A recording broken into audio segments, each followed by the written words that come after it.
I'm Joe Helko, Director of Community Relations for Northwestern Counseling and Support Services, and welcome to another episode of NCSS Here for You.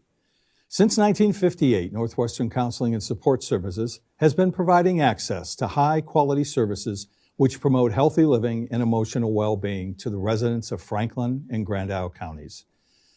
Over the years, as the needs of the community have changed, so too have the programs and services that we make available to assist children, adolescents, adults, families, and seniors. We take our role in the community seriously and strive to provide a continuum of the highest quality services to meet the needs of individuals who at any point seek assistance.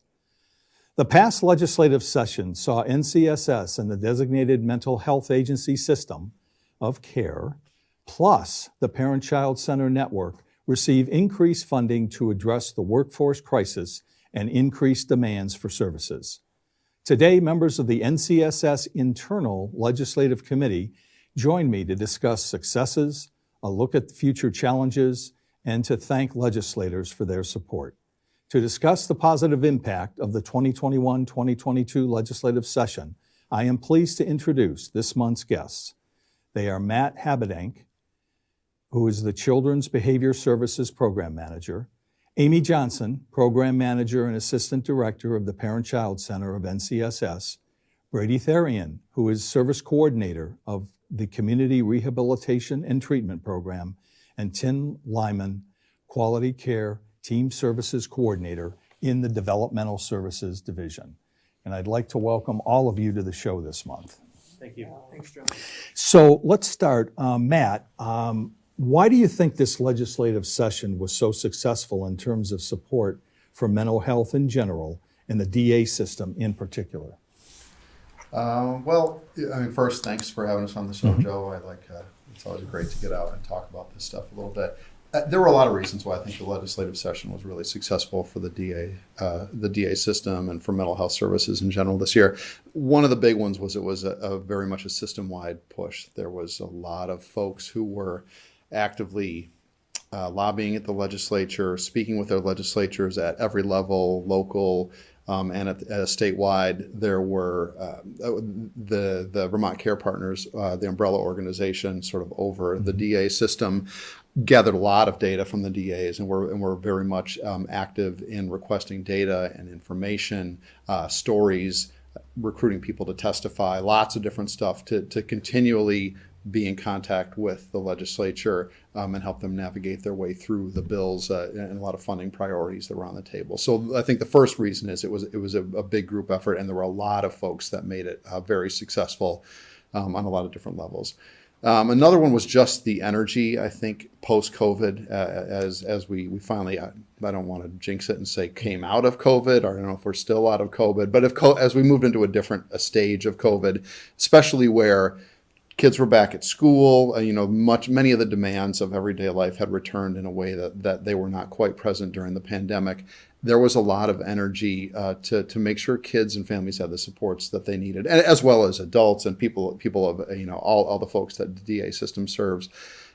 That it kind of prompted people to action, I think, across the board. Part of it was funding, that the legislature was able to, and I think my experience with the legislature, and I'm sure people here may have different takes on this maybe, but is that they do tend to always want to funnel as much money as they can to mental health, to the DA system, to education, but they are also faced with a huge set of competing demands. Yeah. But post-COVID, or sort of in the COVID world, people really took the priority, and families and kids came out of COVID really struggling. Everybody came out of COVID really struggling in a way that I don't know if we could have anticipated what the level of the struggle was going to be or what exactly they looked like. But that seemed to speak to the legislature, or at least bump funding services up to a priority that maybe they wouldn't have been previously. So there was a lot of group effort. There was a lot of energy in the legislature, and there was a lot of need. Yeah, I think that's the other one.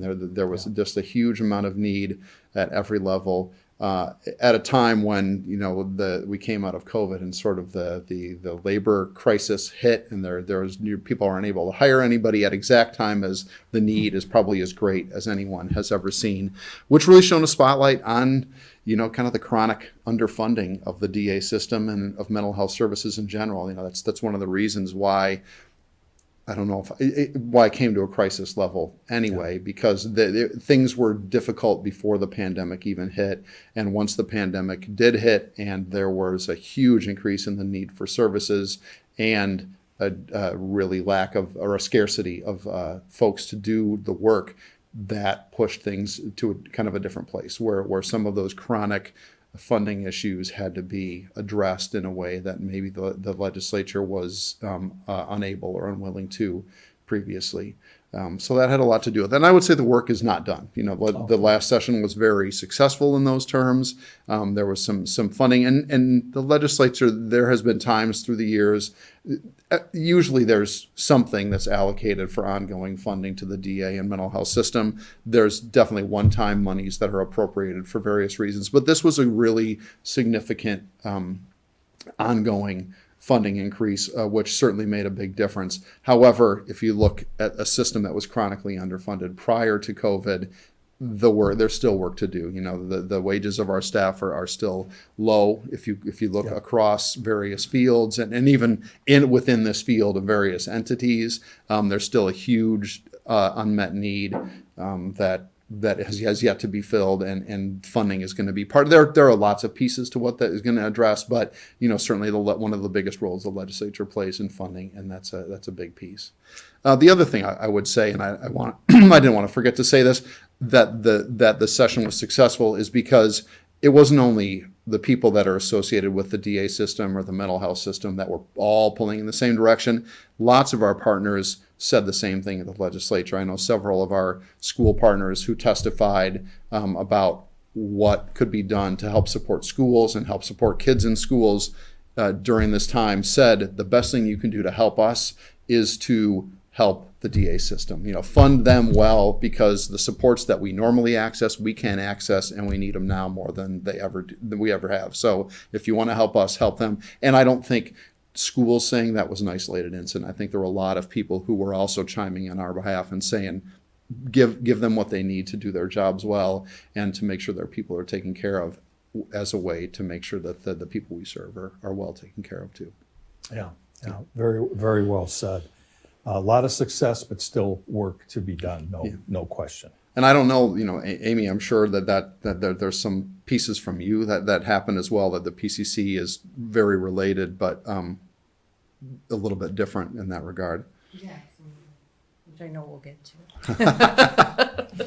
Okay, so Brady, what was your biggest takeaway from the legislative session for fiscal year 23? I think it was everybody's hope and everybody working together. I think the legislators and staff in this committee and other committees, I think 8% increase was huge for staff morale. Mm-hmm. And I think the legislators need to know that does impact people's lives. An 8% increase is huge. And just such positive coverage of it all around in the news and in other spots where in the past it maybe hasn't been like that. So it was nice to see it happen, become true. And also the retention bonuses lately have been super helpful for staff. And again, just hoping to build off those relationships and moving forward. Like Matt said, the hope moving forward is more years like this and everything like that. So, yeah. Okay. Amy, parent-child centers saw a lot of success in the legislature in fiscal 23. Can you talk about where you saw the success, what contributed to it, and how it will help the children and families in our community? Yeah, absolutely. This was a really exciting legislative year. We're always at the network, and our partners and staff and families are consistently at the legislature all session, every session, lobbying and advocating for families and on behalf of families. And there's a variety of success that we have, but this year pretty much everything that we went after and that we asked for, we got, which was unbelievable. And it really was kind of up until the last, days that everything kind of all came together. So one of the things that I'm really proud of that we had started working on pre-pandemic. We're written into statute, the Parent-Child Center, all 15 of us are written into state statute, which shows Vermont's dedication to family resource centers and to prevention efforts.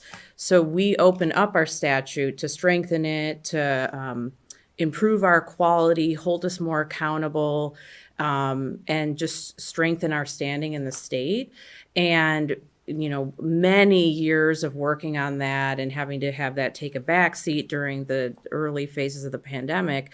But kind of the last few days of the session, we were able to push that through. We were able to have that become Act 45. So now we have this enhanced statute that's now written into law. And that really is going to allow us to have higher quality, better continuity of care for families across the state of Vermont. And it was really a group effort. This was everybody from the Parent-Child Center Network. This was staff from all of the Parent-Child Centers across the state of Vermont, families coming together to talk about what Parent-Child Centers mean to them, what the services mean to them, how they change and enhance their lives. And then legislators who really believe in and are passionate about the Parent-Child Center. And I just want to name two. So our delegation, Franklin Grand Isle delegation, is wonderful. And we had a lot of help from everyone. But we have two folks who are in House Human Services, which is a key committee for us as a Parent-Child Center. Representative Gregoire and Representative Rosenquist were really key in helping us to push that through in the final hour. So I just want to give big kudos to them. So some of the other things, and there's a lot, so I'm going to take up a lot of time, Joe, if that's okay. The Parent-Child Center had one-time money that we got. So we got $1.5 million for the entire network. And so we earmarked that funding to go directly to families. One of the things that we had started was offering to support families who had outstanding copays in childcare. We know that if you have an outstanding copay, you might lose your slot. If you lose your slot, then you can't go to work. And then it has this big ripple effect on families' lives. So we started to cover families' copays in our first iteration of the one-time. And with this new phase of one-time, we're able to keep that program going, which has been very successful. And we're also supporting professional development of staff. We're seeing, different things emerge during the pandemic. And as we're kind of moving out of the pandemic, different anxiety, different diagnoses, and staff are saying we need more tools, we need different skills. So able to support professional development efforts, and then basic and concrete needs for families. We just have so many more families who weren't on our radar before who are now needing services and supports and just money and other ways to meet basic needs in their families, so earmarking that. So that's been really critical. We also have a line in the governor's budget, and that's our ongoing funding for flexible programming, really looking at what does our community need, and we can build it through our integrated grant. So we also got an increase across the entire network for our integrated grant. And so that, for example, we have our perinatal support program that's built out of that grant. And we know that there's been an increase in perinatal mental health disorders kind of across the region, across the state, across the country. And so we've been able to hire another clinician into that program with that funding. So it just allows us to build and enhance programming for families and the trends that we're seeing coming out of the pandemic. And then there's more. Can you believe it? There's still more. Our Children's Integrated Services bundle of services that support families prenatal to 6 also saw an increase to $650 per member per month, which is really exciting because that allows us additional funding, which helps us to bring in more staff because we have so many additional families coming in who have need. So having the staff to be able to kind of start to chip away at the waiting list that we have kind of across the entire system of care.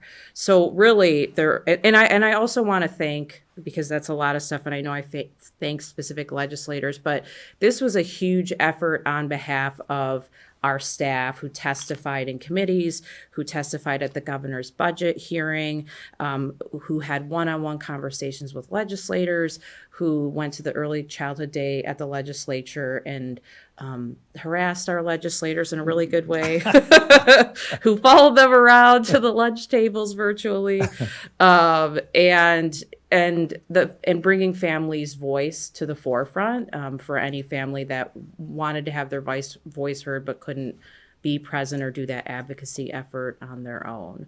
So just like a huge group effort, and we made a ton of stuff happen, and we're able to just do so much more for families, and it's just really exciting. You know, and the one thing that is really important that I don't know that we touched on in the beginning is the fact that we, NCSS, are the only designated agency in the state of Vermont that also has the Parent-Child Center. So when you talk about everything that you do, Amy, and you look at the breadth of the services that we provide this community, I know people sometimes have a hard time understanding, holy cow, you know, and the reality is we serve from the pregnant mom all the way to death. Yep. And there are programs and services at every point in life that NCSS can provide families, individuals and families in their time of need. Absolutely. So this truly has been a incredible session, this last one. So let's move on to developmental services. And Tim, the Developmental Services Division has a new residential property for clients. And how do residential properties help the clients serve not only at that location, but for the community as a whole? Absolutely. So this is our newest residential property. We call it 7 North, and what these residential properties do and what the people who work there do is we work with our clients to teach them skills in order to succeed among the general population. This is a vital service for many people who live in these locations. And were it not for that service, then that could have the potential for the person served to not get their needs met, and by this person, any person served by our residential properties, it ensures public safety. So, I think that I'm not alone in, as Brady mentioned, the 8% raise in wage action helps the system of care across the board, but it also helps our clients, and it helps the staff who have been traditionally and historically underpaid, undervalued, gives them a leg up, and it sees that this good work continue. Well, another part about residential, and whether it's developmental residential, we also have other residential sites, but those are 24/7 operations. I think that's important to note that, we need to have the appropriate staffing to go through every day, 365 days a year. Yeah. And what all that means, as far as you say, it's not just the individual, and so often individuals with intellectual and developmental disabilities are sort of under the radar to a lot of people unless there's somebody that is a family member or an acquaintance who they know who has a developmental or intellectual disability. But yet the needs of those individuals are very real, and they too want to live as independently as they possibly can. And I know a lot of what has transpired has helped that to increase as well. Absolutely. You have a person living in a residential location 24/7, and that means day in, day out, these staff go to their appointments with them. They work with the service coordinator and community support staff to ensure that goals and needs are met. There's a lot there that these staff do, and it's important. And I thank the legislators for seeing that this quality of care continue, and make sure that we are able to keep the staff that we have and keep flourishing as an agency. Yes, and what we're going to do is, this has been such an engaging conversation, is that we are not going to be able to finish all the questions in this month's episode. So what we're going to do is actually take the balance of the questions and move them to next month's show, so that everybody has the opportunity to fully express how you feel and how we look at the future. So that being said, we have a little bit of time left on this month's episode. I don't know if there's anything just in general that anyone would like to share that wasn't part of what we were going to talk about, that is still something that's positive from the session, or dealing with legislators. Anything you'd like to share in addition? That I think Matt mentioned a little bit is the increased focus on people's mental health. I think is a positive outcome of COVID. Not only funding, but just people in the general population trying to understand what NCSS does and what we can offer. I think that's been a huge thing, and even just people mentioning their mental health or how they're feeling. That's a huge change. People maybe in the United States haven't really talked about that as much in the past, and with COVID happening and everybody having this big shock happen in their life, I think it's brought it to the forefront. And I think that can only help us serving our population and our people and understanding where they're at, but also help us as an agency moving forward to put that forward and say, this is what we offer. If you need help, come to us. Yeah. Well, we always talk about stigma, which is, the S word, I always call it. Right. And let's be honest, is that forever, stigma has always been a barrier to people seeking treatment. And as we know, people wait as long as 10 years, those who do seek treatment in some instances. We also know that I think it's 40% of people who never seek any sort of treatment because they're stigmatized by, I'm not going to walk into that building or whatever the case may be. But you're absolutely right. There has been so much written, so much video, podcasts, TV segments about mental health over the last 30 months, that there has been more probably in those 30 months than the prior decade combined. And to your point, Brady, that has been a plus for talking about mental health, because realistically, for the well-being of an individual, you've got to have physical and mental health in balance. If one is out of balance, you're probably not living your best life. But people don't want to talk about, when you talk about a brain-based scenario, it's kind of like, well, that's over here. They All can't these see other, it. They can't you can't see it. It might But not yet, be- if they're a diabetic, or if they have a knee problem, or a hip, or a liver, or they'll talk about it. It's medically based, but yet the minute you talk about the brain, it's like, ooh, yeah. It becomes and we- something that someone doesn't understand. And we have to, as a society, get over that. Right. And have somebody, like with our mental health first aid. I mean, NCSS offers mental health first aid, youth mental health first aid, and now teen mental health first aid. So you look at all of these different first aid trainings that are available. Oh, and not to mention You Matter as well, which has to do with suicide prevention and awareness.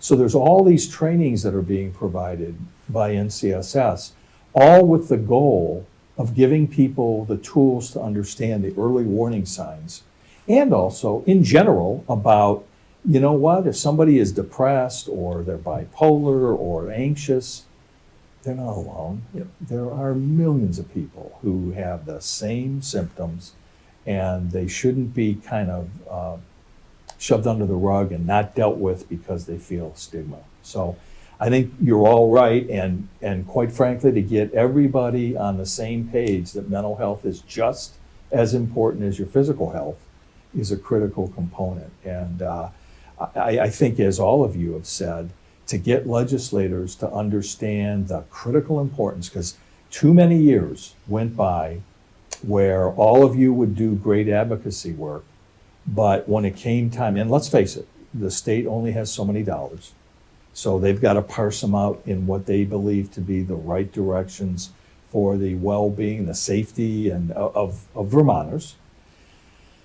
And you'd get to the goal line, and all of a sudden mental health would be kind of, well, we'll give them something, but it'll just be a very small amount of maybe what they've been asking for.